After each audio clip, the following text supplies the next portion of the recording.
What is up, everybody? Brian Mendler back in your life on this Monday, December 9th, 2019. And I'm super excited today to be joined by the one and only, the Instagram legend. You are becoming a legend on Instagram, the Dope Educator, Mr. David J. from Memphis, Tennessee. What's up, my man? How you doing? What's going on? Doing good, man. It is a pleasure to be here today. Thank you for having me, man. Kudos for you for presenting this platform for everybody around the world, man. I appreciate you for it. Thank you, man. Well, I appreciate you. And you first came on my radar screen probably about maybe a little over a month ago when I was surfing my Instagram and I saw this unbelievable video of you doing those crazy handshakes and high fives with your students. So it was literally like one after another after Yeah. another. Take us through that a little bit. Tell us about that because I'm telling you that was insane. Oh yes, definitely, man. I basically told the students on the first day of school that whoever creates the best handshake, that I had a prize for the kid. Basically, what I want to do is I want to stress the importance of building relationships with kids. Oftentimes, kids they come from various backgrounds, and oftentimes educators don't understand the importance of a simple handshake, high five, or a hug. That's almost like getting the child ready for the actual game. And in order to reach the child, the most important thing we have to do first is to make the child feel loved, to make the child feel appreciated. And that's the reason why I do what I do. That's the reason why I remember over 75 handshakes, because I want to make sure that each child knows that I care about that specific child, basically. How long does that take you to learn? Like seriously, how long does it take you to learn to have seven? So you're telling me you have 75 different handshakes that you do like that? Yes, That sir. is 75. absolutely miraculous that you're able to remember each one of those with each kid. So tell, how do you do that? Like, is it just something you practice? I mean, how long does each one take? Well, to get it down packed, it took me about a week. But see, the thing is this: you had those kids that would actually want to add things to the handshake every single day. So I had to come to a stopping point. Like, hey, you cannot add anything else to this handshake. Let's keep it simple. Let's get a count. Let's do a one, two, three count. You have had some kids that wanted to be very creative, and then you had some kids that didn't have handshakes. So basically, what I had to do was to create handshakes for those specific kids. So it took us about a week to just get it down packed, and the more that we actually did the handshakes, the more we perfected it. So man, the kids they are always excited to come into class every single day. If class is being rushed, or I feel like that I may want to go ahead and rush into class, they will always stop me and say, hey, Mr. Jamison, we have to do our handshake. So they also hold me accountable for doing the handshakes. I can't miss a day or that will upset the child. So it's exciting, man. It's exciting. It's almost like a pregame show.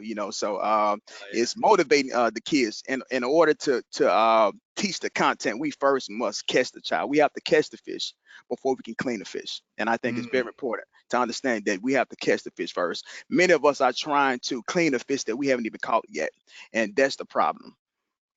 Great point. Great Yes, point. sir. So when you say we have to catch the fish, you're saying we have to connect. We have to build, Right. we have to make it where that kid wants to work for us. And once Mhm. he wants to work for us, then we can influence him in almost every single aspect of his or her life, correct? Yes, yes, How do you definitely. do that? If you're a teacher, man, and you're tired and you're like at Thanksgiving, break or a little bit past, and you're just sitting there and you're like, man, I'm exhausted right now. How do you keep yourself fresh and in that mode of continuously trying to connect?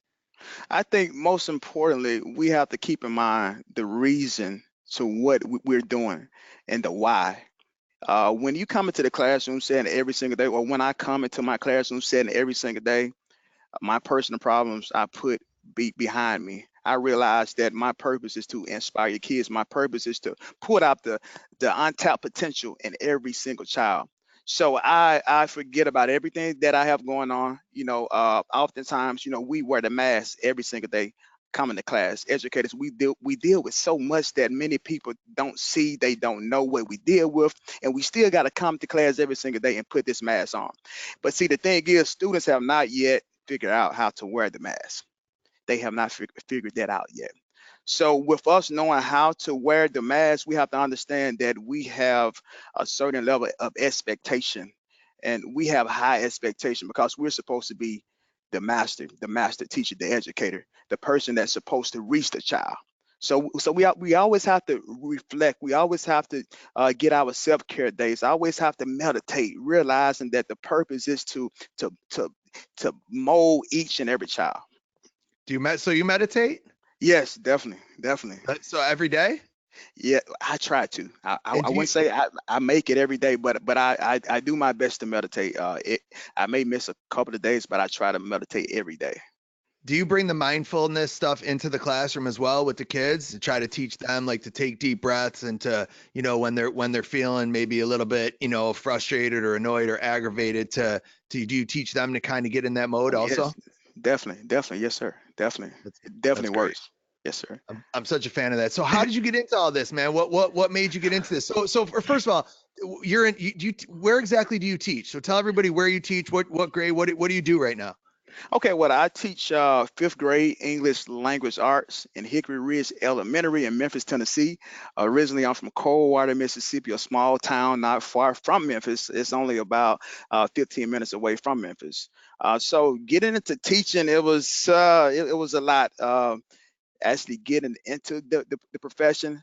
My background is actually in retail management. I was a assistant manager for a while. I did banking. I also did acting. So I've been all around.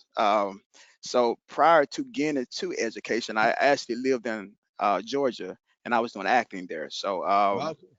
I had an opportunity to be on major outlets there. I transitioned back to Memphis, and I met my principal, who's actually from my hometown, Coldwater, Mississippi. And I met him at another broken egg, and he asked me a question. He was like, "Do you still have a passion for kids?" And I told him yes, and he said, "Well, we need more men in the school system." Mm, So at that point, I came to the school. I had a talk with him. He told me, he was like, basically, I have a position for you. Now we're from the same hometown. If it doesn't work out, we'll still be boys. We'll still be cool. But you have yeah. to step down. So with that being said, my first year, I came in and I killed it. Um, I I understood the importance of building the relationships. The kids, they fell in love with me. After that, it was pretty much history from there.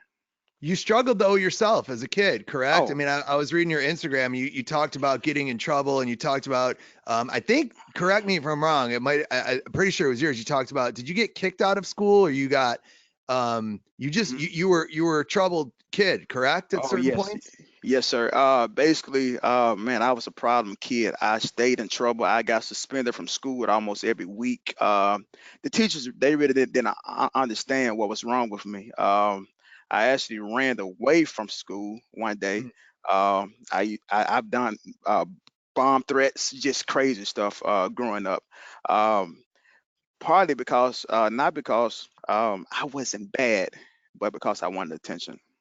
So what was going on? What was going on in your life at that time that was the cause of this? Was there a bigger thing? Was there a home life? Usually with kids that are disruptive in school and get in trouble, there's a greater issue going on. Was there something going on with you? Yes, sir, definitely. My mother and my father, they divorced when I was about 12 years old. So when my mother and father divorced, that played such a major part in my acting out in class, my wanting to get attention, me being a class clown, me missing that father figure at home played a huge part. And now when I'm teaching now, and when I see certain students, I understand a lot of them because I see me in a lot of students. I see a lot of children that are growing up without father figures. I see a lot of students that only have, a mother or a grandmother that they see daily. And most of us don't understand that those things really matter. Like having both parents at home, it really matters. Not to say that a person, can grow and be successful, regardless of that, you know, but it still, plays a huge, huge part, definitely. And I acted out, but, because of that, teachers, they didn't understand that, because they just looked at the act. And oftentimes we miss the gift because we're so focused on the package that it's wrapped in. And we don't understand that it's not necessarily that the kid is it's a bad kid. It's just that child just may need a little bit more love, a little bit more attention because children are dealing with things at home that are beyond their control. So your parents split up. You stay with your mom, and then you said you grew up sort of without a father. So was he not in the picture then after that happened, and that was sort of the foundation for some of your issues? Yes, definitely. Growing up, when my father and mother was married, I gravitated towards my father. I wanted to be around my father all the time. So when my father left, it took a part away from me. So when he left, he actually moved to Chicago. So now, it was a big distance between us, which made it even harder. Eventually, he moved back to Memphis years later, which kind of helped out. But then, of course, I was younger at the time that he left, so it played a huge part in my acting out in classes. How old were you? So how old were you when he left, and then how old were you when he came back? When he left, I was 12. When he came back, I was about 15 or 16 years old. Yeah, and those are some Yes. prime years. Those are Oh, just some prime yes. time years. Yeah. And Yes, definitely. so what's your relationship with him now? I'm just curious. Oh, we have a great relationship now. Now I see my dad almost every day, so we're getting that time back that I've always wanted by the grace of God. So I'm blessed to get those years back. And he's very proud of the person that I've grown up to be, regardless of the vicissitudes of life that I had to go through. That the times that he missed, and I'm just grateful for it now. Yeah. Have you talked to him? Have you talked to him about how you felt as a kid? Like, I'm just curious if dad and son now have kind of gone out and you've said, hey, just want you to know kind of what was going on with me, and if he kind of really understood or understands the Oh yes, impact. yes. We finally got in that closure, man, and it feels so much better. It's almost like a load just leaves, because oftentimes we deal with so much and we keep so much in, and we don't realize that the more we keep it in, the more that it stunts us, the more it stunts our growth, and oftentimes we walk around in unforgiveness of things that people did to us in the past. But the thing is when we do that, that stops us from growing. It stops us from living. It's holding us back. So we have to, we just have to learn to just forgive people, man. Life is too short. We have to learn to just walk in forgiveness, walk in love, and walk in light. Yeah. How did it go? How did that conversation go? Did you approach him? Did you say, "Hey, I'm just curious. I want to talk to you about, or did it just sort of come up in one time when you were hanging out now where you're cool with each other?" Well, life happens, and I feel that God has a way of bringing people back into your life. Yeah. So it was basically something that I prayed about. I prayed about, and at the right time, He had no choice but to come back and have that conversation with me. Some things went wrong with his health, and I pretty much had to step in, and be that that person that had to be there for him. At that time, I had a conversation with them about the past, and it was basically What just all happened about with his health? What happened with his health? basically he was recently diagnosed with prostate cancer. So Oh, sorry to hear yeah, that, man. yes, Sorry sir, to hear that. yes, sir, Cancer's yes, sir, tough, man. yes. Cancer's tough. Cancer's one of those ones. It's, just they keep fighting it. My brother's a blood cancer specialist. That's what he does. And so God bless all those people that try to help and heal them. So cool. So you get through high school and then you kind of do a couple different jobs, and then what takes you directly to the classroom? So you meet up with that principal, and how long have you been at that school? How long have you been doing this? Well, this is my third year teaching. My first year teaching, I was at a school in Memphis as well. That he was actually also the principal there. But I only taught there for a year. So he actually got a promotion to a bigger school. So what happened after he got that promotion, he actually brought me with him to the next school. So now I've been with him since the very beginning of my first year, going into my third year, and I'm also the diversity ambassador for Shelby County Schools as well. So it's just been blessings, man. Many blessings. But by the way, I know Access Hollywood could contact you. So one of the things that I do now is every time somebody goes on, and you know this, I text everyone and I say, hey, just so you know, I want to just ask you during the week that we run, that our podcast is going to come out. I ask people to not be on other platforms because I want basically all the social media to be devoted to one. I don't care what people do after that or Hmm. before that, but just for that one week. Hmm. And then you were like, well, Access Hollywood. I'm like, they don't count, man. That's like a whole other level where that's really, really cool, man. So first of all, congratulations on that. What was Thank you. that about? Why were they interested? And what how did it go? Oh man, it's crazy. Basically, the CEO for Stardom Magazine shared my video. First of all, I just want to thank everybody that has been sharing my videos. My videos has been like circulating like throughout the world, and I just want to thank everybody. Uh, but this guy, the CEO from Stardom Magazine, shared my video to LinkedIn. I had no idea that my video was on LinkedIn, first of all. So he contacted me and he told me that my video had about a 500,000 views on LinkedIn. And he was basically saying, like, man, I've never seen, anything right, anything that I post like just move that fast, right? So he was like, something crazy happened. I was like, what actually happened? He said, Access Hollywood, they reached out to me because they thought that I was you. And I was like, no, that's not me. That's actually the Dope Educator. That's David J. So after that, he reached out to me, right, and he gave Access Hollywood my contact information. After that, they pretty much, called me and they finalized a day. We're actually going to tape December the 6th. I'm excited about that. So it's just a great opportunity, man. And Tape I'm what? What did they tape in? where they're actually interviewing me on Access Hollywood. So I'll be on Access Hollywood.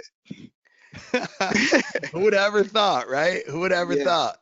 Yes, who would ever thought, man, the kid that was counted out in school, would be on Access Hollywood. The kid that the teachers thought that would end up dead or in jail, would end up educating, but not only educating, but educating and inspiring people from all around the world. And that's why I say to all the parents, never give up on your children. You never know what children can grow up to be. Was there a turnaround time for you in your life? Was there a moment or a person who helped turn you around? Because when you talk about being, your mindset is you're going to be dead or in jail, which is what you just said. Mhm. Where how do you go from that to what you are today? Like where was the pivot point? Was there a pivot point, something critical that happened? Yes, it was college. It was college. I enrolled in Tougaloo College in Jackson, Mississippi, and at that point, I met a mentor. My mentor was actually my trainer, so I worked out a lot at the time. And my trainer, he would always, tell me that he sees like greatness in me. He would always, pour into me, letting me know that he sees me going far in life. He sees me speaking to millions. So it was basically like he spoke life into me. And I think it's very important that everyone has somebody that can see them. I feel that oftentimes it's hard to see the picture because we're actually in the frame. So I have a mentor Mm. now that can actually see what I don't see. And I think everyone needs a mentor, and everyone also needs someone that they can mentor. I agree. And I think it's powerful when kids are able to do that as well. When you take that same concept to the classroom, right? People Yes. helping people. My daughter is in kindergarten right now and she goes to a Montessori school. And one of the things that I love about her school is that it's three grades built into one. So it's basically she has 3, 4, and 5 year olds all in the same class. And Mm. so they start as 3 year olds, like the youngest in the class, and they sort of, the older kids help them, and then you kind of move your way up. And now my daughter like comes home every day and she loves life because she spends her That's whole day awesome. helping people. That's Her whole awesome. day is help. I helped this little one tie her shoes, and then I had to go get this one, and then I had to show this one how to wipe a table. And her level of just how she feels about herself, her self confidence has soared because of that. What I don't like about so all right. What I love Montessori. I want to be clear about that. And I send my kids that one of my kids, my other kid goes to public school, but I love it for the most part. The one thing I don't love this year that's happening with her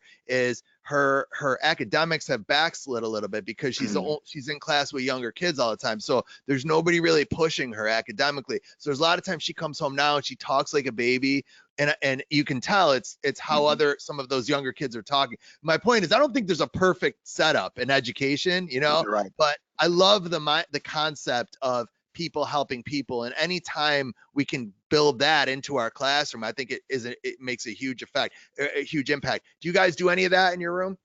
Yes, yes, definitely. I think it's important to instill in students those morals and values at a very young age, and we do it every single day. I often put students in groups as I teach. The students actually they sit in groups of fours, so they're always working together. Not only working together, but we were also focused on ways that we can grow and stretch them further. Because I have. Uh, Basically I have different groups with different levels of ability groups basically. So I may have one group that's a high group, my second group may be mid, and then I may have a low group. So many people are not fond of those groups, but it works here. And oftentimes I will allow the high groups to assist the lower groups. What do you mean by not fond of those? Are you saying like some people don't like the concept of splitting kids up based on ability level? Because I think the truth is, I think most people do it. I think the goal is to try to hide it as best you Hmm. can, right? So you try to Hmm. you don't say you're the smart group, you're the middle group, you're the low group, right? You call them whatever you call them, red, green, and blue, or what. I think that Hmm. people try to do that, but I think it's kind of hard. I mean, I also don't think you should do it all the time. I think it's good to mix it up sometimes Hmm. as well, right? But I Right. definitely think sometimes you got to have kids where they're at within the bigger context of the classroom. So I Yeah, don't definitely. you see that as people might have an issue with that? Yes, definitely. Some people, or I've met teachers, work with teachers that don't really like having a group with a lot of low students. But my thing is this: at the end of the day, we're here to educate kids, and whatever we have to do to meet the level of that child, we have to do it. Whether it's a low group or whether it's a high group, for the high group needs enrichment. So. Uh, the thing is we have to make sure that every student is growing regardless. So I don't have a problem with it. I actually like it because I'm able to see growth clear with every group. So you said earlier, teaching social skills. How do you do that? Like, how do you guys have actual time? I know you do the handshakes and the high Mhm. fives, and there's a lot of dancing. By the way, which was the video that got all the which video were they talking? Because you have a few of them out there. Which was the Mhm. one that they picked up on? Was it the handshake one? Yes, it was. It So was actually the handshakes. Yes. So I started that. I started that. Let me tell everybody, I was the first one to get that thing going. So everybody took that. That was, by the way, one of my most shared, most, sent out video tweet or posts that I've ever done. But to Mhm. be clear, I'm the one who started that. So if they need another person to interview on Access Hollywood, give them my name. You got that? I I got you. swear I I can't got wait you. to see that. I got you. Yeah, definitely, man. It was definitely the handshakes, and I feel like anything that we can do to motivate a child, man, I'm with it. I try not to read negative the comments that are negative, but I remember reading a comment, and I think it was one lady that said, "Yes, I seen a lady back years ago. They did the same thing. Maybe he stole the idea from the lady." Uh, so I started this actually my first year teaching. So I've never started to record it until like this year. Well, I started last year. I started to actually record the handshakes, and I feel like it's not about really who gets the credit. It's not about who started first. At the end of the day, it's about motivating kids. It's about maximizing the fullest potential in all of those students. So whatever we have to do in order to get those kids' attention, man, we have to come in every day with that mindset. Hey, it's about motivating children. And if I have to memorize 75 handshakes every day, if I have to memorize 75 names, I'm for it. I'm for it. Uh, on, I hear on, you. on the first day of school, I did the same thing. I memorized all of my students' names on the first day. as well. So, I just want to show the kids that, hey, I really care about you. People respond so much differently when you just simply just memorize their names, and oftentimes you have teachers that can't even call their students by name. And that says a lot. We have to make kids our priority. Parents every day they give us their very best. So it's up to us to give these kids our very best every single day. And we should do something as simple as memorizing a name, a handshake, a high five, or a hug. That's just showing students that we care.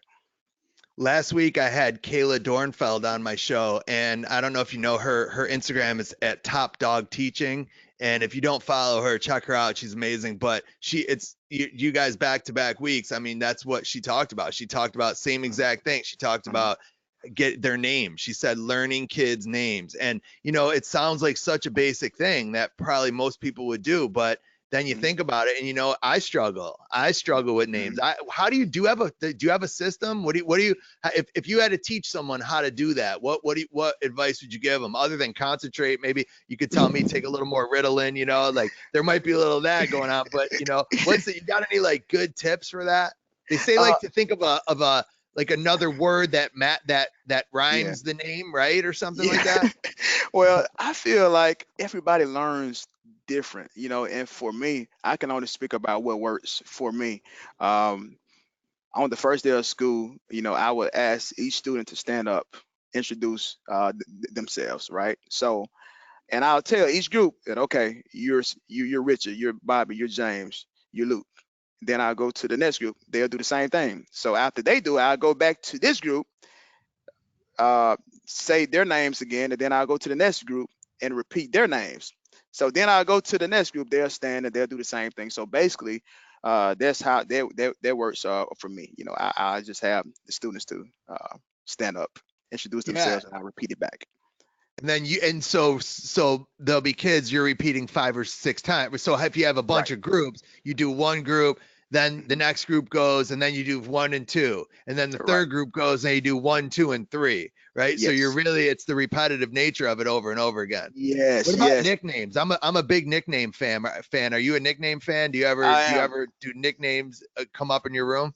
Yes, I do, but I always make sure that it's okay with the child for me to call them, a nickname. But yeah, I Yeah. definitely do. Yeah, I definitely like that. Yes. Speaking of nicknames, how did you come up with the Dope Educator? Because that's the dopest name out there. I mean, it really is a great name, and it's just recognizable. John, my business partner, who kind of handles the back end of the podcast, so you've gotten to know a little bit with doing the tests and stuff. He and I just have been. You don't even have a name. We're like the Dope Educator. It's 1 o'clock's the Dope Educator. Yeah, you got the dope. Like there's no. And then I'm coming down the stairs and I'm like, is the Dope Educator on yet? Like, and I'm like, wait, what's the actual name? And how did you come up with that? Did you come up with that, or did someone else come up with that for you? Yes, I actually came up with it.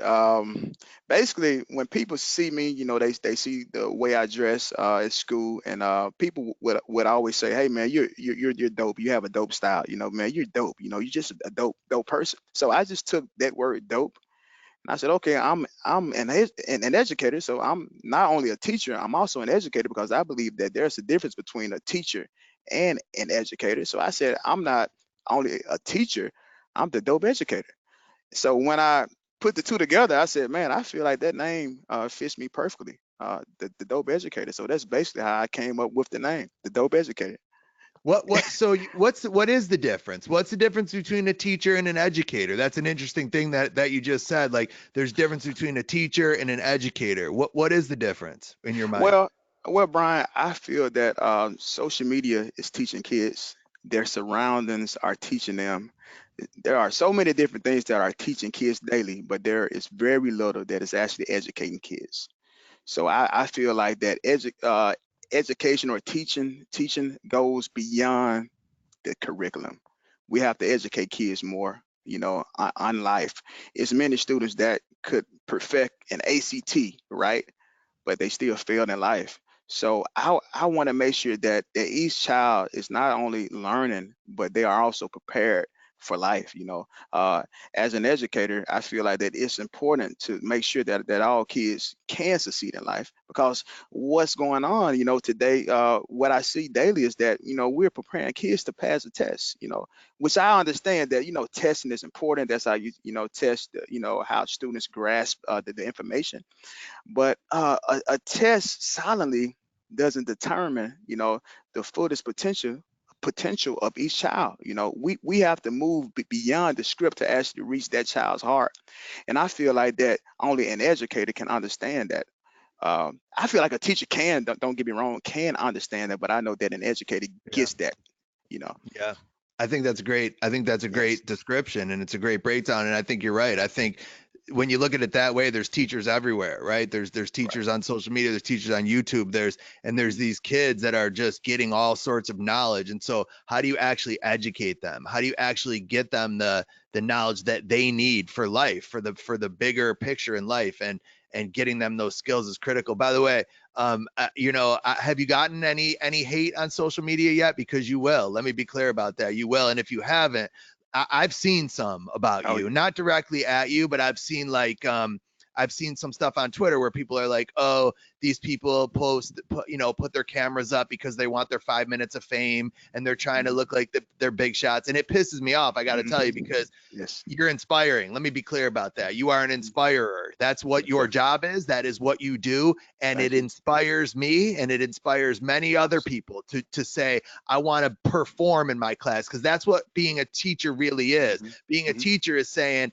I got to be more entertaining today than the three kids sitting next to that kid. And Mhm. if I'm not, then that kid's going to pay attention to them and they're not going to pay attention to me. And Mhm. so so I think you do that well, but there are critics out there. Do you have anything to say to them? And one of my rules, by the way, a piece of advice is never punch down. So like if people talk about you on social media and just ignore them. I think Mhm. trolls will go away. They're just unhappy people deep Mhm. down, I think, that are sort of miserable in their life and they like to talk about people. I get hate too from people frequently Yes. about certain things that I say.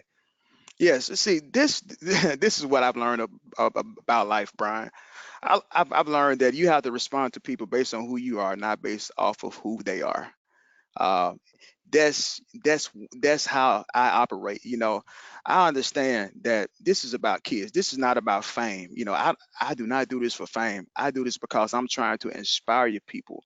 And oftentimes, we're taught that teachers are just, women, or teaching is a woman's job. So I'm trying to change the perspective. I'm trying to show people that you can be a male teacher and you can actually be cool.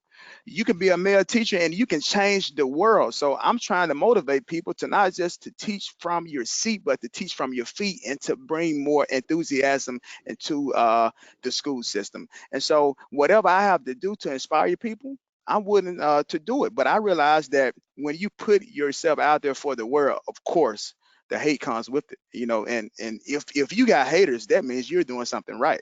If you don't have haters, you should be worried because you're really not doing anything. But anyone who does anything that's outside the box, anybody who's trying to make a change, any great leader that you could think of, they had critics. And if you have critics, that just simply means that you're walking in your purpose. So you keep on making haters mad. You keep on making a difference. You keep on inspiring your people, because you're going to always have naysayers. You're going to always have people to tell you what you're doing is wrong. But at the end of the day, if what you're doing is positive and what you're doing is from the heart and you have good intentions and you have good motives, that's all that matters. People's opinions are simply opinions. So it's nothing that we can do to change a person's opinion. All we can do is to continue to be great, regardless of how what people feel. That's right. That's right. One of my favorite Howard Stern quotes, and I'm not a big Howard Stern fan, but I love this quote, is Mhm. he says, I don't care if you love me or hate me as long as you listen to me. There And, you go. I love it. and yeah, and that's sort of his mindset was, look, my job is to get you riled up, to get you emotional. That's what I'm trying to do. One of the things that I say at my workshops to teachers, I do certain things at my workshops that are a little bit uncomfortable for people. And I make certain people feel what it feels like to be a self-contained special ed kid for a little while, and And what I tell them is, and then when they're getting uncomfortable, I look at them and I say, discomfort's the appetizer for growth. Remember that. Yes. Like, you can't grow in this Yes. world without feeling discomfort first. And it's true both physically and emotionally in life, right? So it Hmm. physically, you want to get stronger, you want to get better, you have to go through the pain. You have to put in the work. And that sometimes is an uncomfortable thing. We don't like that. It's Hmm. in life, we like to run from our discomfort. We like to hide Hmm. from it. We like to get away from it. And what I do is I ask teachers to hang out with it, marinate in it, look Hmm. at it, I love it. and feel it. And when it's over, it will make you stronger every Hmm. single time. But you have to push yourself through that discomfort. And I think Sure. that's a really good analogy for a lot of life, you know? Sure, definitely, definitely, and even in the classroom, we deal with discomfort daily, especially for new teachers, novice teachers. You go through that process, but we have to learn to appreciate the process, appreciate those learning pains. Because after you get through it, you become a much better person. Oftentimes, what we go through in life, it prepares us for the dimension of life, and oftentimes we don't understand why we have to go through what we're going through, or why things are happening for us, but oftentimes things are happening to make us stronger, to teach us a What's your lesson. so you're teaching right now, you're gonna obviously stay there and continue teaching. What else are you working on? You working on anything else, or what else you doing? Yes, You're I always have doing something, right? I mean, I always see you doing something. You're always somewhere doing something. So what are you doing these days? Yes, I actually have a passion for motivation speaking as well. I also, I have a passion for acting, commercial print, modeling as well. So I'm working on some things. I'm also working on a line, a clothing line, which I'm looking to launch very soon. So yeah, I'm always working. I feel like many teachers have an extra source of income coming in some way. Of course, that they don't pay teachers enough. They don't pay us what we're worth. I feel like teachers should make just as much money as a professional athlete. I feel that without an athlete, there wouldn't be teachers. Without a doctor, there wouldn't be a teacher. Every profession starts with a teacher. So I'm always working on something, Brian. Man, I have to keep busy. I have to stay focused. And I have to stay uh, motivated. Unfortunately, like, 80,000 people don't pay to come watch us teach, and they do to go Right. watch NFL Yes. games, on the Yes. weekend. So, unfortunately for us, that's not where it at. Well, I'm good. That's great, man. I'm proud of you. And it's amazing to see what you do. And one last question I have for you. Okay. What do you have to say to anyone who says it's easier for you because that you can connect easier because you're a male, because you're African American, because you relate better? Do you think that plays a part in it, or is, like, for example, sometimes they would say to me, well, they listen to you because you're a guy, and I'd be like, well, let me tell you something. My friend Carrie, who was 5 foot nothing, a hundred Mhm. and nothing, used to have these kids sitting perfect, do like literally Mhm. behaving perfectly, and it wasn't about her size, it was about the respect they had for her as a person. How do you Right. feel like there's what do you feel like there? I I feel like it's not about the person, the color of your skin. It's not about if you're a man. It's not about if you're a female. It's about building relationships. The foundation is through building relationships. Is to making sure that kids, they believe in you. You got to make sure that kids, they can trust you. Not only kids, but people in general. In order to go to the next dimension in life, you have to just to make sure that you are being genuine. People respond to people that they know that are genuine at the end of the day. And you can be a man and still not get the respect from students that you think that you should get. I've seen it. I've seen men in education that you would think that should get respect, but they have to raise their voices. And the thing is, once you raise your voices, you are telling the student that they have control. So Mm, it's not about if you're a male, it's not about if you're a female, because I've seen a woman that has that standard, a woman that can hold the class, just like I you agree.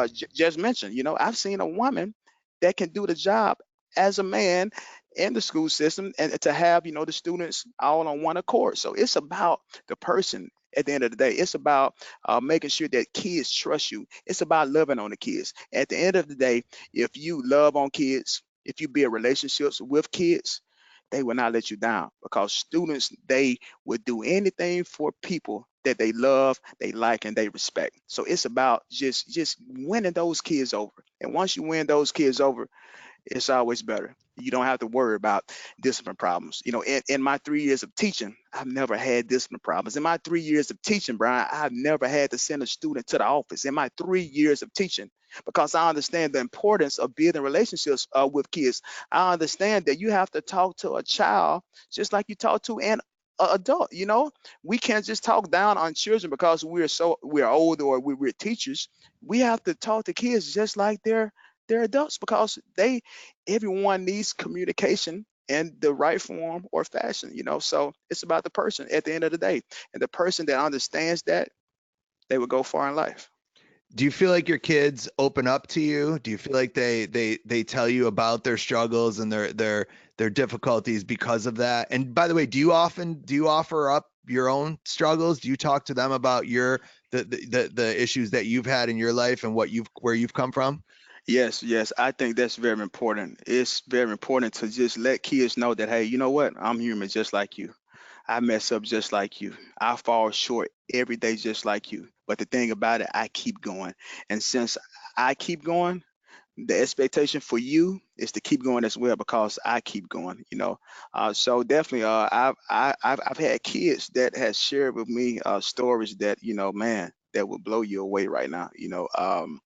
What's the I can one? What's one that comes to your mind? Give me one.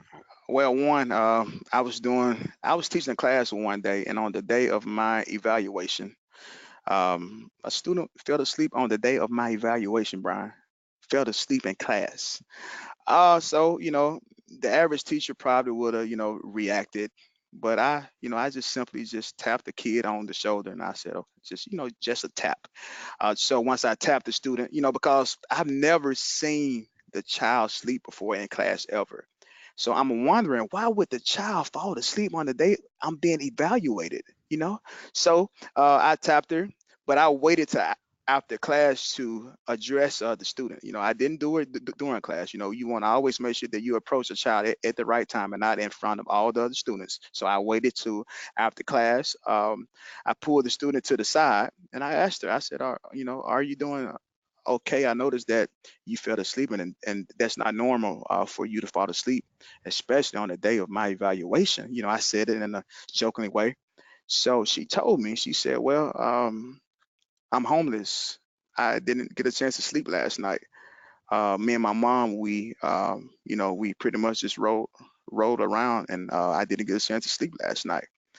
And so at that point, man, tears began to fall, because I understood that kids, they deal with so much that we don't see, and we often just want a kid to pay attention. We want a kid to stay focused, but they're dealing with so much at home that's beyond their control, and they can't focus.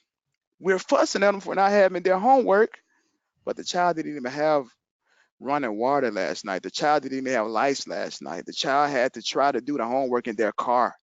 So just that story alone, man, that story alone just changed my life. What did you do? So what did you do with her? What do you do in that moment when she tells you that? What's Well, your at, initial well, reaction? at that point, of course, we have to report it. We have to report it to the school counselor, and so then they go about the process of the next step. So I had to go through that whole process, and after that process, things began to get a lot better Good. So they for did get for that better. family. Good. Yes, for that family as well. But I was just amazed that she felt comfortable sharing that with me. Most kids, they don't share that, but that just goes to show that when you build relationships with kids, they will open up to you.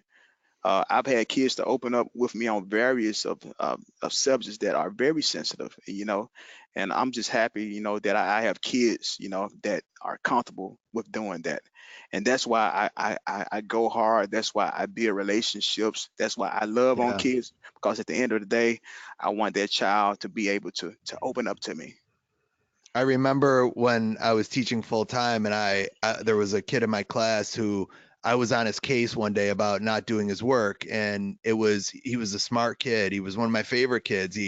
I felt like he had so much potential. And there's certain kids that just annoy you because you see it in them. You see that intelligence, that brilliance that they have, and they don't unleash it. It's like they try to almost suppress it. And Yeah. I was on his case one day, and I pushed. I mean, I was a pusher Mhm. as a teacher. I would push Yeah. kids. Sometimes when you push a little too far. And Yeah. I don't know exactly remember what I said, but he just snapped and he looked me in the eyes in front of the whole class and he goes, "You'll never know what it's like, Mr. Mellor, to come Mhm. home to paid employees every single night.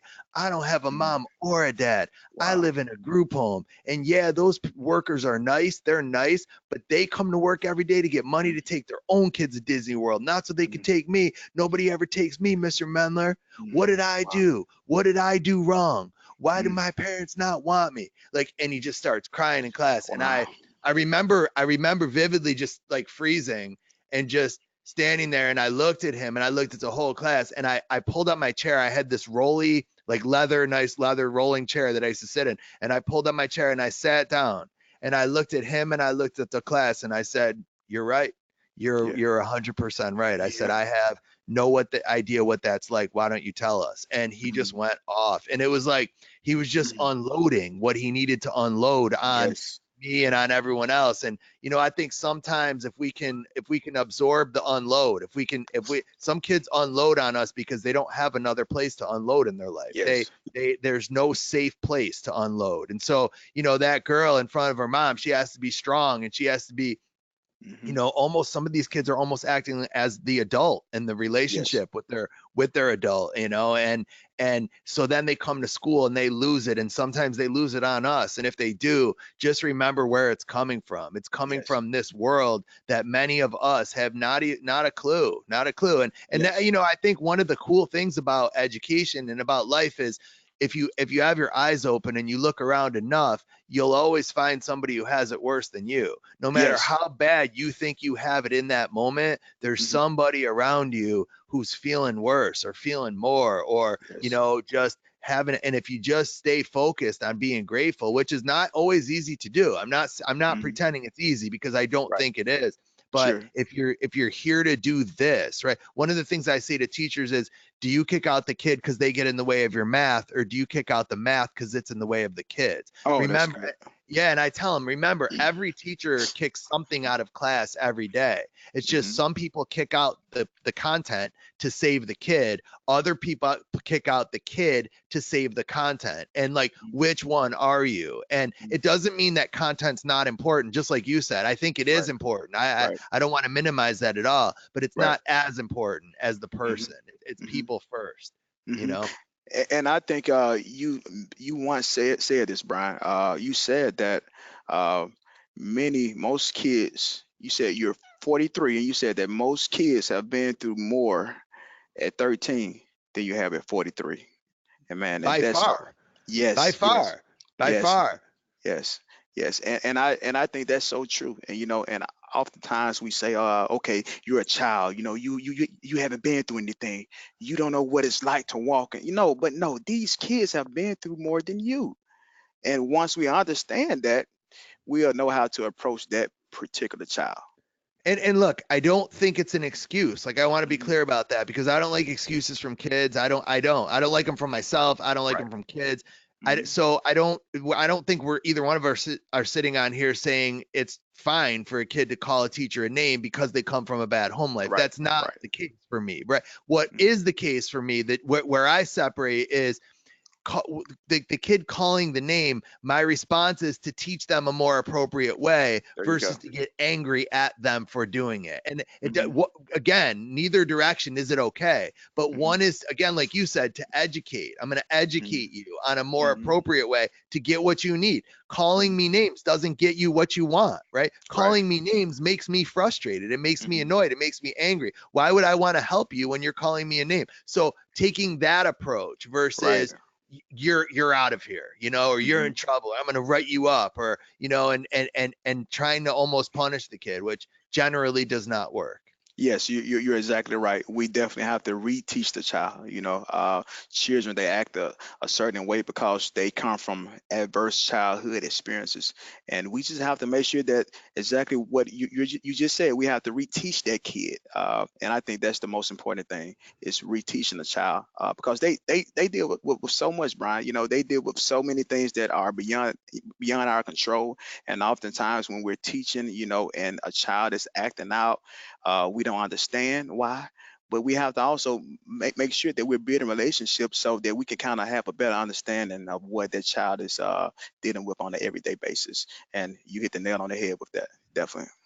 I'm with you, man. Well, listen, like I said a couple questions ago, I said it was gonna be my last question, but Uh-huh. that was it. So I wanna just tell you that I'm so proud of what you're doing and watching you grow, Definitely. and Thank you. I think what you're doing is incredible, and I think we need more people like you to inspire and to create and to go outside the box and to not be afraid of what people think they do, and Mhm. to be that role model that our kids need. And you are doing it at an incredible level. You're doing it on a daily basis, and I'm honored to call you a friend. And I want you to know that I have the utmost respect, and whatever I can do to help you in your life and Man. get you in certain ways to where you need to go, I'm all ears, and I'd love to collaborate at some point more, man. It'd be great. Yes, definitely, Brian. I love it. I appreciate you. I appreciate the platform that you're putting out for the universe, man. You are making a difference. You are one of my inspirations. I thank you. I thank you for bringing me on this show. And I just my prayers, blessings for you. And I just pray that you will continue, man, to just pour out this positivity into the universe. Thanks, man. So before we finish, what we do now is, I just want to tell everybody if that doesn't know, I have a paid subscription service. I don't know if you know about this, but it's called Mendler U. It's on my website, brianmendler.com. If you go there, it's $5 a month. And for $5 a month, there's access to over 70 videos that you can't get really anywhere else. You can try to find them on social media, but we have them all in one spot for you. So it's really the great Okay. place to go for professional development. I Awesome. also do bonus segments with every guest, and we answer some questions. So I get a bunch of questions on Instagram and on Twitter about certain kids. And so, would you mind just we'll end this, and then I'm gonna do it. We'll do a couple questions. You and I can collaborate on some answers to help some people, and we'll post those on our Mendler U site. Sound good? Let's make it happen. All right, brother. It was a pleasure, man. Good to see you, Yes, and I'll sir. catch up with you soon. All right, Brian. Peace. Later. All right. This conference will now be recorded. Hey guys, back on Mendler U with my man, the Dope Educator. We just did a podcast together, which went awesome. Thank you so much for that. And now we're gonna do at least do one question. Maybe we'll do two. We'll start with this one. Okay. This one comes from a teacher. It says, "Hey Brian, I need some advice. I have a child who is a high flyer, and he is moving within the next 2 weeks. I felt like I had a good routine built with him, and he was doing well. But now that he's moving soon, those behaviors he was displaying in the beginning of the year are coming back. How should I handle this?" And just the one thing I say right off the bat is I think moving for kids is one of the hardest things that there is, because Mhm. when you move a lot, you decide as a kid you're not going to connect. Why would I Mhm. connect? I don't want to connect to this teacher, because if I connect to this teacher, I'm just going to get pulled away again. And for a lot of Mhm. kids, it's safer to just not connect than it is to connect and then get pulled away. Mhm. Make sense? Yes, definitely, definitely. I think it's definitely important to realize that the more kids are going back and forth, it kinds of, I guess, it kinds of take away the trust in the kids from the teacher, and that can play a huge part in kids opening up, because they're basically thinking like, okay, once I get close to this teacher, once I develop a relationship, a bond, I'm going to go to another teacher, another school, and that can really do something to the child. So yeah. I think it's important just to kind of reteach things to kids. You have to constantly reteach. You have to constantly just let the kid know that you're going to go through life, and things are going to happen, and these things are expected to happen in life. But we still have to do our part by continuing positive relationships. And I think it's also important for the adult to let the kid know what's Mhm. going on with the kid. Basically you're going to tell the kid what's going on, and they might not even realize what's going on. So like, for example, what I would say to the kid is I'd say, "Listen, kid, I understand what's going on with you right now. What's Mhm. going on with you is you learn that you have to move in 2 weeks. And so you're deciding right now to pull away from me because Mhm. staying close to me is going to hurt. And I get it, man. And you know what? I want to tell you that if I were you and I've been living in 3 different places and I had this happen and I had that happen, I would be worse. I would be more disruptive toward me than you are. And so I got to tell you, I'm actually proud of how you've behaved these 2 weeks. That said, I want you to know that I'm not like most teachers. Once you Exactly. come into my life, it is hard to get out of my life. And I'm going Mhm. to continue to figure out where you are. And I'm going to call that school. And I'm going to continue to be a part of your life. And I want you to know that once you come into my life, it is hard to get out of my life. And now you are in my life. And so I'm not like most teachers. I'm just Mhm. not. And I Mhm. and look, hopefully the teacher can say this and mean it, but when Right. you say that to a kid, when you let them know Yes. what's Yes. going inside them and they don't even really know what's going on, Right. but you lay it out for them, I Mhm. think they see you in a whole different way. I was actually thinking the exact same thing. You have to keep in touch with the kid, and you also have to let the child know that, hey, you can get out of my life, regardless. I understand that you're going through this transition, but guess what? I'm only one call away. I would keep in touch with you. I would check on you. But the thing is that when we say that to the child, we have to make sure that we follow up. We have to make sure that we make it happen, because the thing is, this child is listening, and this child is dependent upon us. So we cannot let that child down. So as long as we're a man or a woman of our word, if we are keeping in touch with the child, we're falling in love with the child, that will make the child feel more comfortable, because at the end of the day, the child is going to look for that phone call from his favorite teacher. Yeah. And I think look, it all starts at home. And I think if the Yes. kid has somewhat of a solid, at least one parent, Yes. then they can survive the moving. I mean, look, it's Right. it's hard, but it also builds strength. It builds Hmm. character. It makes you learn how to get along quickly and how to read situations and how to figure people out and how to, sort of infiltrate groups that have already been established, which is not a fun thing. I want to be clear about that. It's not fun to be the new kid. I was the new kid in sixth grade Hmm. when I got basically kicked out of school in sixth grade and sent to this, private alternative school, so to speak. But it was, I was the new kid and it was not easy being the new kid. It was, I remember looking around that first day at lunch, like, I don't have anywhere to sit. I don't know one person in this whole cafeteria, and just Hmm. sort of sitting somewhere by myself and that sort of empty feeling that I felt inside. But at the same time, I think it does build character and it does build Hmm. strength, just like most hard things do in the world. Most things Yes. that are hard, that when we push through them, they build character and they build resolve and they build strength. And so, I think that's something hopefully that they can look for with this kid. Hmm. And look, but at the same time, it does stink. I mean, we know how Yeah. important stability is, and Hmm. kids need a stable life and a stable home, and just Hmm. some basic stable needs. I say all the time, with two really good parents in life, your Yes. chances of success are really, really good. With Hmm. one really good parent, your chances of success are still Yes. really good. With Yes. no good parents, your chances of success are almost none. And it's like, Yes. so if you have one, at least you have one, and that Right. one is better than some other people have who have none. So, Right. looking for the thing to be grateful in as well. Hmm. Definitely. All right, let's do one more. You want to do one more? I Yes, get sir. so many of these. This will has anyone started messaging you with questions about kids, or I see you get a lot of like, Oh, hey yeah. man, you're inspiring to I, me. I get pages, Brian. I get pages daily. Yes, definitely. That's good. That's good though. Yes, sir. Keep posting them. I want to read them. Yes, Oh sir. man, this is a long one. This is about a kid who had trauma, um, and throws tantrums. Mm. Have you ever had kids who like just who are get really, really upset, like Yeah. overwhelmingly upset? Yes. What do you do? What have you done? With the child like that, I basically, first of all, I called the parent. I make sure that I have a relationship with the parent. So I want to make sure that I know why that child is responding that way. And oftentimes it's because, the child is dealing with the, uh, uh, you know, um, disability a lot. So, which kind of makes me have a better understanding of why the child acts out. So I kind of know how to respond.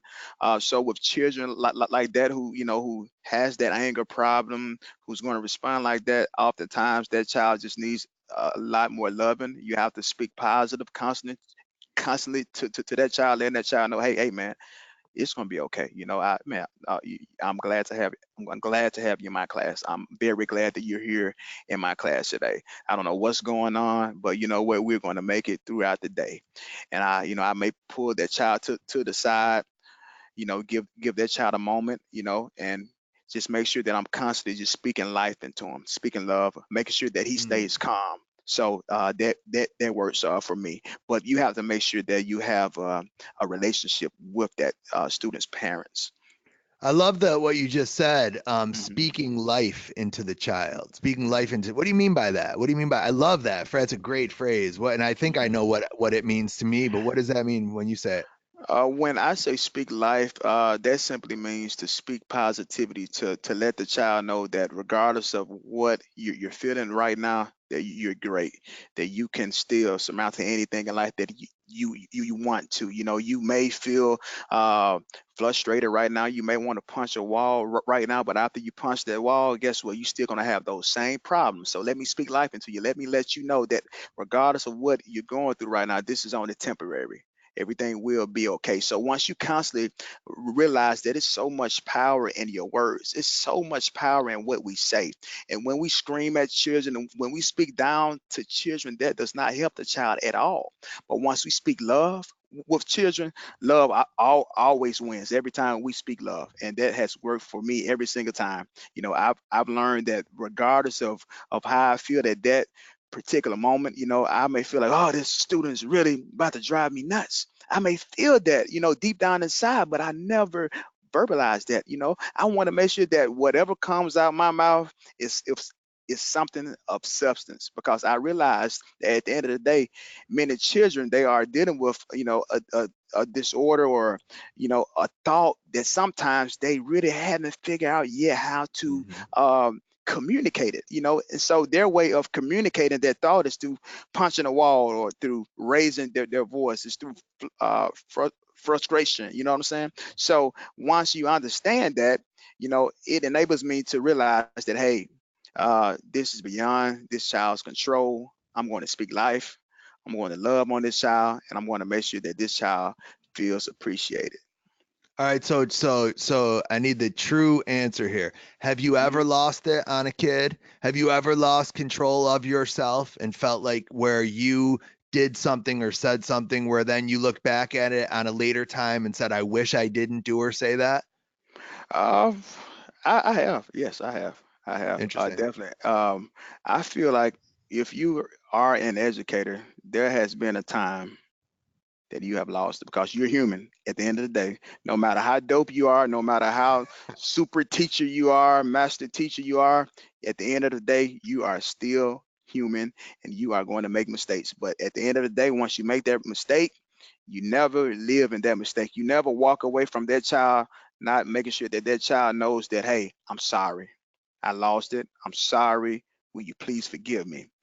And once you get that closure, then we can move forward. But Yeah. we just have to make sure that we are transparent. We have to make sure that we are first honest with ourselves, because in this profession that we're in, it's a lot of frustration at times. Oftentimes you feel frustrated. Oftentimes, kids Hmm. may drive you nuts. But you have to make sure that you keep calm at all times, realizing that you have to maintain control of what's going on. This is your class. This is not their class. Well, this is our class. But at the end of the day, you still have control. You are the teacher. So as the teacher, we have to be an example. We have to be the model of what mastery looks like. And this goes beyond the lesson. This goes into communication. This goes into life. So we have to move past just the script. So I really believe that, hey, we have to exercise this in every aspect. But I have lost it. I have my first year teaching. It was a young student that tried me. So me being a new teacher, I had to let the student know that, hey, it wasn't right at that time. Don't get me wrong, it wasn't right. But I had to let the student know that just because I'm a man, and I'm a little bit shorter than you, because this was a big student. So he he basically, tried to, kind of Mhm. test me, so I had to let him know, but that wasn't the right way. But that was also my first year teaching, so How did I he had to test you? learn. What did he do? Do you remember what he did? Oh, he basically said that I don't have to do anything you say do. I don't have to read. So he was, basically telling me what he didn't have to do. And I wasn't used to that because I was raised in a household, when my mom said something, I didn't talk back. But I also had to realize that, hey, you're not, these people come from various backgrounds. These students didn't come from the same background you came from. So once I began to mature, I realized that, hey, you can approach the situation like that. Just because I'm a man in education does not mean that I have to be right every single Mhm. time. It Mhm. means that I have to give my rights over to the students, letting students know that, hey, you're right sometime too. Yeah. The student may be wrong. In fact, they may be wrong at that moment.